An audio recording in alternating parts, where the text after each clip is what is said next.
Tanto escutar falar sobre os produtos Cramp, comecei a utilizá-los para entender o funcionamento do mundo. E assim, enquanto meus companheiros faziam poemas às árvores e ao sol de verão, eu homenageava olhos mágicos, alicates e serrotes. Esse é um trecho do livro Cramp, da Maria José Ferrada, um livro de 2017 que chegou aqui no Brasil em 2020 pela editora Moinhos, com a tradução da Silvia Massimini Félix. Esse livro ele foi publicado antes de O Homem do Outdoor, que eu já trouxe resenha aqui para vocês, que é da mesma autora, e é um dos meus livros preferidos da vida. E esse aqui entrou dentro desse grupo de livros preferidos, mas nós temos um enredo um pouco diferente, talvez muito diferente, mas com a construção de personagem, de narrativa espetacular, assim como no outro livro que eu já recomendei. Esse trecho que eu li para vocês no início é quando a protagonista, que é denominada de M, aqui os personagens eles não têm nome, apenas iniciais, ela percebe que de tanto ter contato com os catálogos da empresa Cramp, que é onde o pai dela trabalha, ela passa a associar esses objetos e o funcionamento ali do sistema de vendas com o mundo, as percepções dela de mundo, com os ensinamentos na escola. Então ela começa a fazer analogias entre os produtos do catálogo e o que ela aprende, o que ela vive, tudo que ela observa. Então aqui nós temos a narradora, ela já é a Amy adulta, né, relembrando esses acontecimentos de quando ela tinha ali por volta de 9, 10 anos. E o pai dela, que é o Sr. D, ele é um caixeiro viajante, né? Essa profissão que a gente vê tanto em livros, é também a profissão do Gregor Samsa, de A Metamorfose, do Franz Kafka, que são essas pessoas que saem de comércio em comércio, mostrando os catálogos e fazendo encomenda dos produtos para aquele comerciante. Então, ele viaja para vilarejos, alguns próximos ali de onde eles moram, né? Então, ele vai e volta no mesmo dia, e outros um pouco mais distante. E nessas viagens, a intenção dele é vender o máximo de produtos possíveis, mas o comércio, né, não tá tão bom assim, a economia de forma geral. Então ele fica procurando artimanhas para convencer as pessoas a comprar sempre mais produtos. E é em uma dessas visitas que ele percebe que levando a Amy, porque ela acaba acompanhando ele ali, os comerciantes compram mais. É como se eles ficassem sensibilizados por ter um pai com uma filha, tendo que trabalhar. E eles passam a ter uma parceria em que a Amy para de frequentar a escola, assim, né, com uma certa frequência, ela falta bastante, e vai acompanhar o pai nesse mundo ali dos negócios, que ela fica completamente encantada. Então essa foto de capa, que nós temos uma criança fumando um cigarro, essa cena ela tem também no livro, porque ela passa a ter os hábitos do pai e dos colegas caixeiro viajante.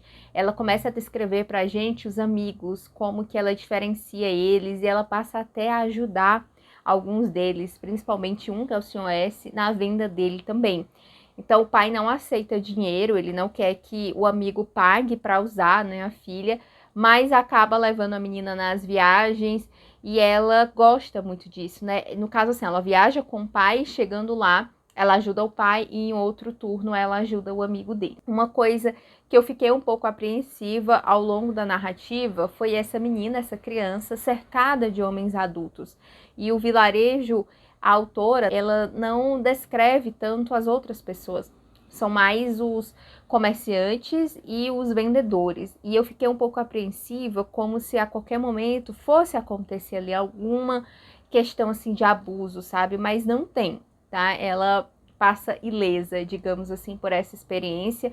Mas eu fiquei com esse sentimento assim de, meu Deus, né? Eu não li a sinopse, eu não sei se é essa a temática do livro, mas não é.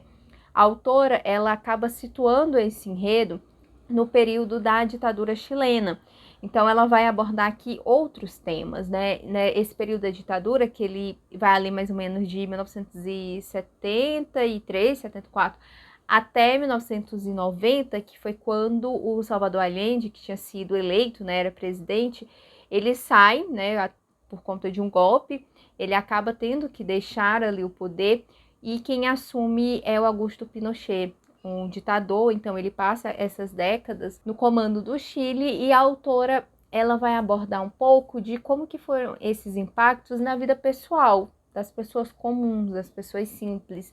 E a família da Amy, ela é afetada de certa forma, né, por conta da perseguição ali durante a ditadura militar. Então, nesse início, nós vamos acompanhar ela criança, ali com o pai, nas vendas, como que ela percebe o mundo, essas analogias, ela tendo que esconder da mãe, que não tá indo, né, para a escola, tá ganhando dinheiro porque o pai paga uma comissão a ela, ela tentando se adequar aos ambientes, ela quer ter uma maleta, um sapato, e tudo para ela é muito fantástico. E no decorrer ali desse período, a autora apresenta pra gente outros personagens. Tem um que é muito interessante, que é o fotógrafo E. Ele conta pra Amy que ele tá sempre tentando fotografar fantasmas.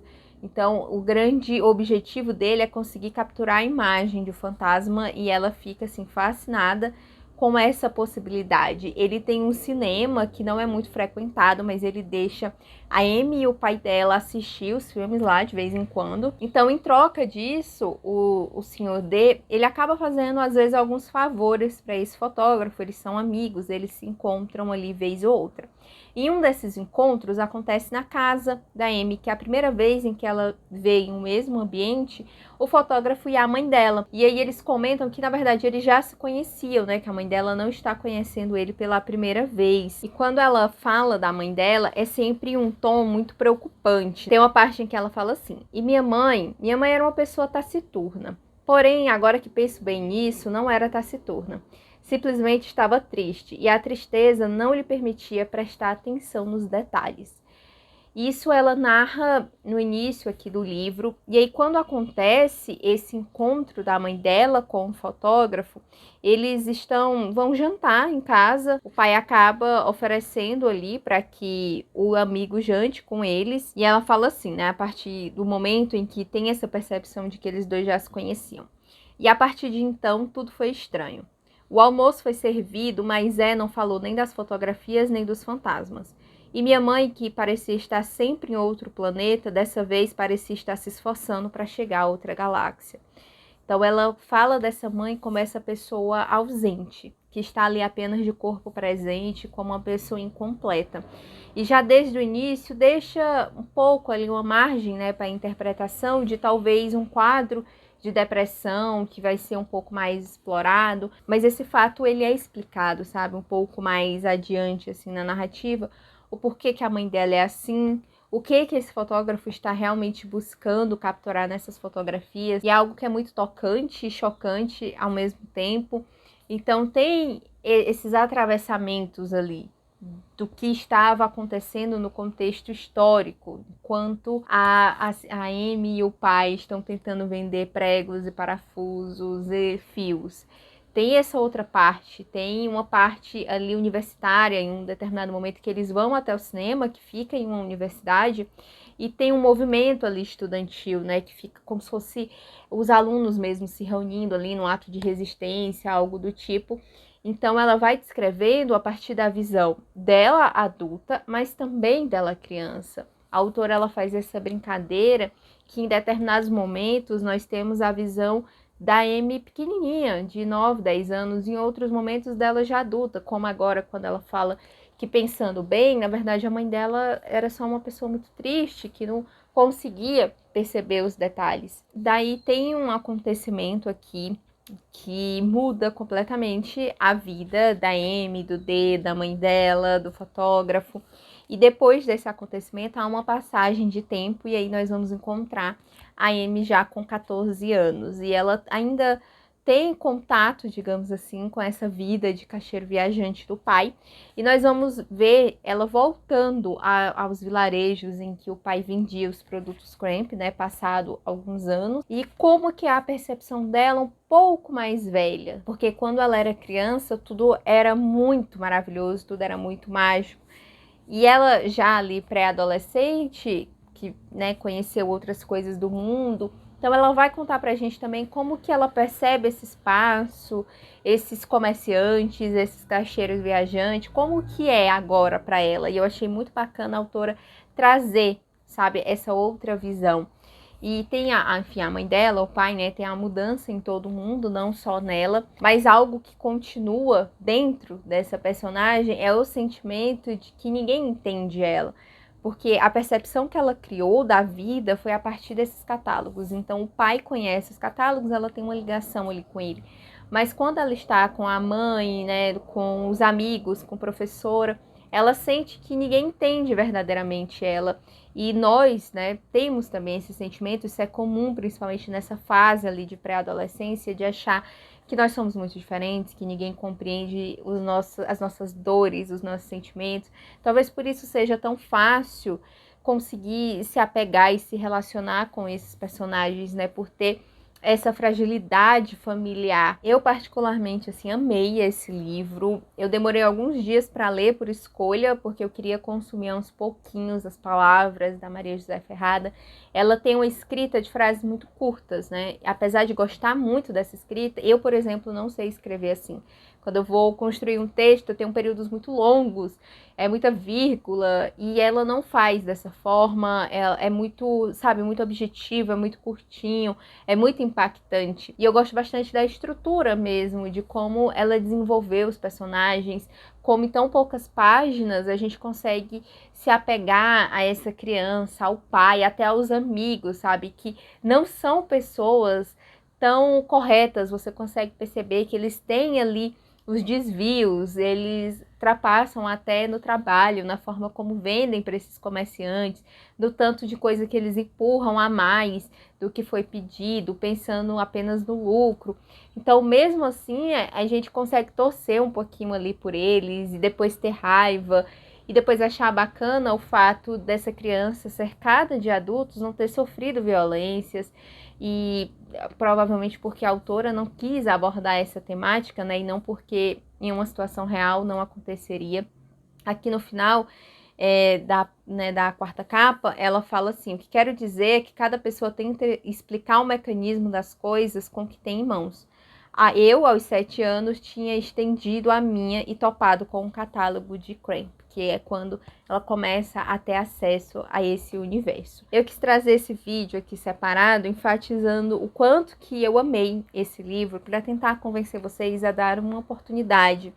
É um livro que ele foi publicado em 2020 aqui no Brasil, então talvez você tenha perdido aí as divulgações de lançamento, mas eu estou aqui reforçando, incentivando, recomendando. Ele é um livro realmente maravilhoso, uma leitura que vai fazer com que você reflita sobre esse período da história, mas também que você se encante com uma criança que está conhecendo o mundo e que ainda, né, tem tanta esperança, enfim.